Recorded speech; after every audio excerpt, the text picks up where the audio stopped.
আসসালামু আলাইকুম viewers, welcome to my channel Sifat's Mom Kitchen. আশা করছি আপনারা সবাই ভালো আছেন। সবাইকে ঈদের শুভেচ্ছা জানিয়ে আমার আজকের রেসিপি শুরু করছি। আজকে আমি আপনাদের তৈরি করে দেখাবো একটি সেমাইয়ের ডেজার্ট। ভিন্ন স্বাদের এই সেমাইয়ের ডেজার্টটি খুব সহজভাবে আমি আপনাদের তৈরি করে দেখাবো। আশা করছি আমার আজকের এই সেমাইয়ের ডেজার্টটি আপনাদের ভালো লাগবে। ভালো লাগলে অবশ্যই চ্যানেলটি সাবস্ক্রাইব করে পাশে থাকা বেল বাটনটি ক্লিক করে দিবেন। চলুন তাহলে কিভাবে এই সেমাই ডেজার্টটি তৈরি করি তা এখন আপনাদের সাথে শেয়ার করছি। চুলায় একটা পাতিল বসিয়ে দিয়েছি। এখন এর মধ্যে আমি অ্যাড করে দিচ্ছি 2 কাপ ফুল ক্রিম গরুর দুধ। গরুর দুধ দিয়ে কিন্তু এই সেমাইটাই তৈরি করবেন। যে কোনো সেমাই বা ডেজার্ট যাই তৈরি করে না কেন ফুল ক্রিম গরুর দুধ দিয়ে তৈরি করলে ভালো হয়। এর মধ্যে আমি অ্যাড করে দিয়েছি 2টা এলাচি আর একটা দারচিনি। এই দুধটা দিয়ে আমি পায়েস তৈরি করব। পায়েস তৈরি করার জন্য আমি 1/4 কাপ পোলার চাল ভিজিয়ে রেখেছিলাম 10-15 মিনিটের জন্য। সেটাকে আমি ব্লেন্ডার করে নিয়েছি দুধ দিয়ে, অল্প একটু দুধ দিয়ে ব্লেন্ডার করে নিয়েছি পোলার চালটাকে। আপনারা চাইলে এমনিও দিতে পারেন ব্লেন্ডার না করে, কিন্তু আমি একটু ব্লেন্ডার করে দিয়েছি জানি ভাঙা ভাঙা হয় সে কারণে, আর খুব তাড়াতাড়ি জানি হয়ে যায়। আর দেওয়ার পরে অবশ্যই একটা স্প্যাচুলার মাধ্যমে নেড়ে চেড়ে দিবেন, তা না হলে নিচে লেগে যাবে। এখন আমি একটু জালটা কমিয়ে ঢাকনা দিয়ে দিয়েছিলাম। প্রায় আমি 10 মিনিট পরে ফিরে আসছি। এখন তো আমার চালটা পুরো সিদ্ধ হয়নি। আমি আবার ঢাকনা দিয়ে আবার ফিরে আসলাম আরও 5 মিনিট পরে। চালটা এখন আমার সিদ্ধ হয়ে গিয়েছে। চালটা সিদ্ধ হওয়ার পরেই কিন্তু এর মধ্যে চিনি অ্যাড করতে হবে, তা না হলে কিন্তু চালটা শক্ত হয়ে যাবে। আমি এখানে 1/4 কাপ চিনি অ্যাড করে দিচ্ছি। আর চিনিটা আপনারা আপনাদের পছন্দ মতো নেবেন, যে যেরকম মিষ্টি খেতে চান। আর এর মধ্যে আমি একটু দুধ দিয়ে আমি এর মধ্যে একটু অরেঞ্জ কালার অ্যাড করে দিলাম, যাতে করে পায়েসটা হালকা একটু গোল্ডেন কালার হয় সে কারণে। এখন স্প্যাচুলার মাধ্যমে নেড়ে চেড়ে দিচ্ছি। আমি যে এলাচি আর দারচিনিটা দিয়েছিলাম সেটা উঠিয়ে ফেললাম, আর 1 চিমটি লবণ দিয়ে দিচ্ছি যাতে করে এটার মিষ্টিটা ব্যালেন্স হয় আর খেতেও খুব ভালো লাগে। এখন এর মধ্যে কিছুটা কিশমিশ, কাজু বাদাম, পেস্তা বাদাম এগুলো অ্যাড করে দিলাম। এই তো আমার এই পায়েসটা কিন্তু হয়ে গিয়েছে। এটা আমি রেখে দিচ্ছি এক সাইড করে। চুলায় একটা প্যান বসিয়ে দিলাম। এর মধ্যে 2 কাপ ফুল ক্রিম গরুর দুধ দিয়ে দিচ্ছি। দুধটা অবশ্যই ফুল ক্রিম দিবেন। এখন আমি এর মধ্যে অ্যাড করে দিচ্ছি 2টা এলাচি আর একটা দারচিনি। আপনারা চাইলে তেজপাতাও দিতে পারেন। আমার তেজপাতার ফ্লেভারটা ভালো লাগে না সে কারণে আমি দেইনি। দুধটা বলক চলে আসলে এর মধ্যে 1/4 কাপ চিনি দিয়ে দিচ্ছি। মিষ্টিটা আপনারা আপনাদের পছন্দ মতো দিয়ে নেবেন, যেরকম পছন্দ করেন সেরকমই।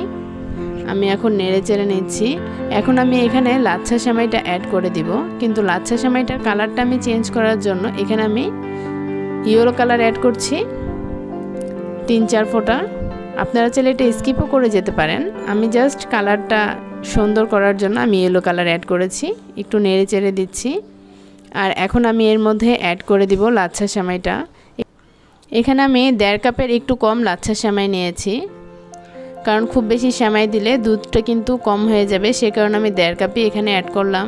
এর চেয়ে বেশি আমি করলাম না, একটু কমই দিয়েছি 1.5 কাপের। আর আমি যেই দারচিনি এলাচিনিগুলো দিয়েছিলাম সেগুলো উঠিয়ে ফেলছি। লাচ্ছা সেমাই কিন্তু খুব তাড়াতাড়ি হয়ে যায়, খুব বেশি সময় লাগে না। আর আমি যেভাবে আপনাদের সেমাই তৈরি করে দেখাচ্ছি এভাবে কিন্তু আপনারা সেমাই রেগুলার সেমাইও তৈরি করে নিতে পারেন। আমি এখানে কাজু বাদাম, পেস্তা বাদাম, কাঠবাদাম আর কিশমিশ এগুলো কিছুটা অ্যাড করে দিলাম, যাতে করে খেতে খুব ভালো লাগে, যেহেতু আমি ডেজার্ট তৈরি করছি। এই তো আমার লাচ্ছা সেমাইটা হয়ে গিয়েছে, নামিয়ে ফেলছি। চুলায় একটা প্যান বসিয়ে দিয়েছি। এখানে 1 চামচ ঘি অ্যাড করে দিলাম। আমি এখন যে লম্বা সেমাইটা আছে সেটাকে গুঁড়ি গুঁড়ি করে ভেঙে নিয়েছি, দেখে বুঝতেই পারছেন। ভেঙে নিলে সেমাইটা দেখতে খুব ভালো লাগে, সে কারণে ভেঙে নিলাম হাত দিয়ে।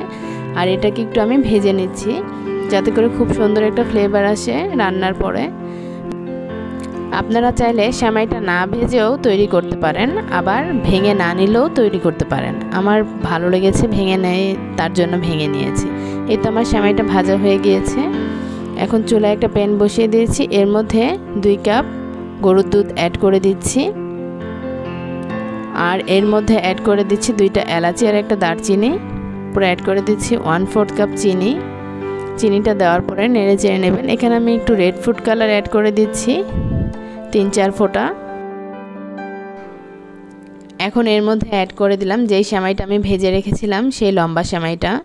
বেশ কিছুক্ষণ নেড়ে চেড়ে নেওয়ার পরে সেমাইটা কিন্তু সিদ্ধ হয়ে গিয়েছে। এখন এর মধ্যে কাজু বাদাম, পেস্তা বাদাম, কাঠবাদাম, কিশমিশ এগুলো অ্যাড করে দিচ্ছি। আপনারা চাইলে এটা স্কিপও করে যেতে পারেন, আবার আপনারা চাইলে এর মধ্যে নারিকেল কোরানোও দিতে পারেন 2 চামচ। আমার নারিকেল কোরানোটা তেমন ভালো লাগে না, সেই কারণে দিইনি। আমি এলাচি, দারচিনিগুলো উঠিয়ে ফেললাম। এই তো সেমাইটা হয়ে গিয়েছে। এখন সেমাইটা নামিয়ে এটাকে পরিবেশন করতে চলে যাচ্ছি। আমি প্রথমে রেড কালারের সেমাইটা দিয়ে দিচ্ছি, যেটা লম্বা সেমাই। একটা চামচের মাধ্যমে সেমাইটাকে সমান করে নিলাম।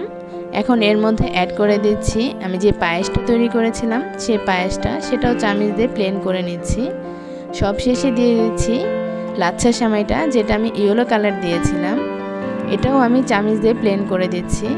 এই তো আমার ডেজার্টটা কিন্তু তৈরি হয়ে গিয়েছে। এখন এর মধ্যে কাজু বাদাম, পেস্তা বাদাম, কাঠবাদাম আর কিছুটা চেরি ফল উপর দিয়ে অ্যাড করে দিলাম। এই তো খুব সুন্দরভাবে তৈরি করে ফেলাম সেমাইয়ের ডেজার্টটি। আশা করছি আমার আজকের এই সেমাইয়ের ডেজার্টটি আপনাদের ভালো লাগবে। ভালো লাগলে অবশ্যই বাসায় এবারের ঈদে একবার হলো তৈরি করবেন আর কমেন্টস করে জানাবেন যে কীরকম হয়েছে। দেখে বুঝতেই পাচ্ছেন কতটা ইয়াম্মি আর কতটা মজার হয়েছে। আজকের মতো এখানে বিদায় নিচ্ছি। আপনারা ভালো থাকবেন, আমার জন্য দোয়া করবেন। আল্লাহ হাফেজ।